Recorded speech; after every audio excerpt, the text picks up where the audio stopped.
Hey, hope you're well. So a few weeks back, I introduced the latest 10-minute workshop Loose Tenon Jig, the Loose Tenon Jig 3D, a 3D printed version of the previously CNC'd LTJ 30. Other than the means of production, the main difference between them is the addition of a Mitre Fence, making the jig suitable for mitred cabinetry. This latest version has been a great success. Thanks so much to everyone who's placed an order.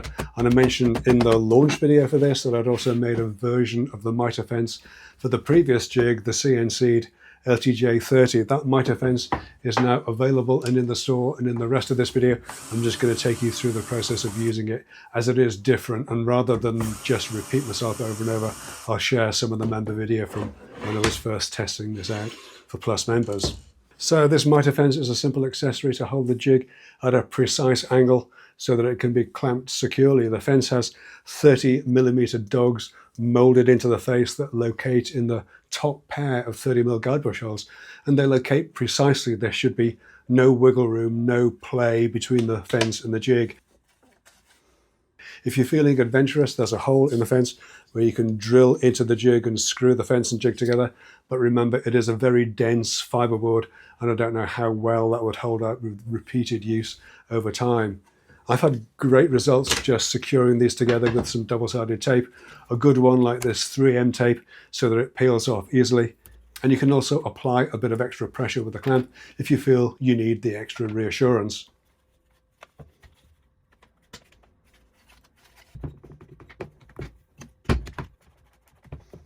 With the fence and the jig joined together, you can clamp the fence onto the workpiece and machine the wider mortices in the usual way.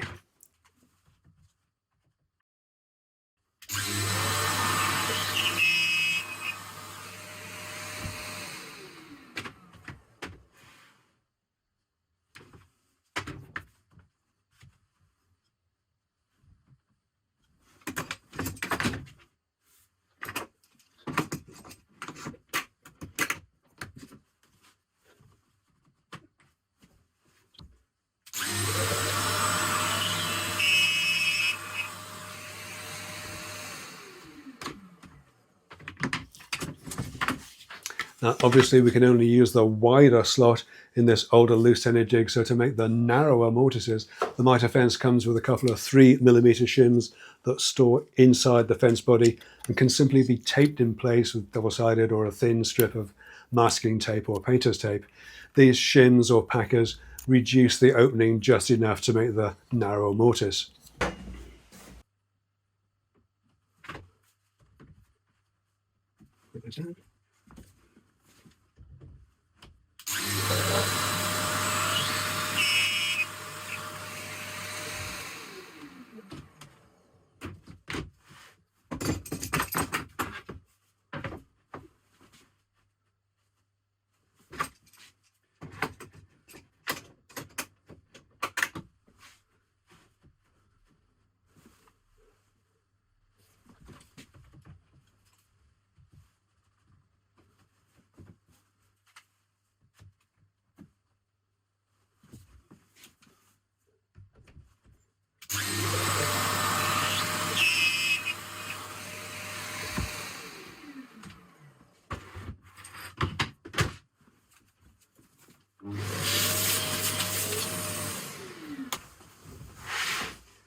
It is snug.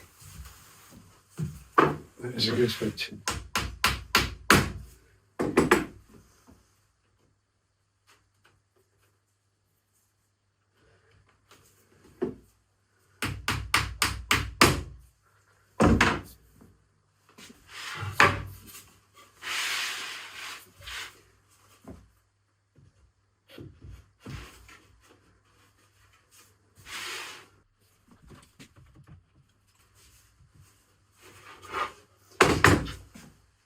And that's pretty much all there is to it. If you've used a good quality double-sided tape, it can be a little bit tricky to separate the fence from the jig, but if you persevere, it'll come away just fine.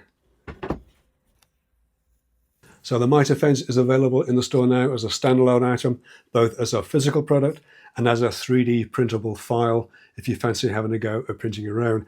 As I mentioned before, the fit needs to be quite precise, and I know from my own experience with several printers that there can be variations between them, even the same make and model. So to avoid disappointment after a 2-hour print, I'd suggest making a test print. Just start the print off, then cancel it once you have a few millimeters of the base printed. Let it cool down, let it settle, and then measure it with a rule that you know is accurate. The base of the fence, side to side, should be 246 millimeters wide. So if it's measuring a little bit off, you should be able to scale it to fit in your slicer.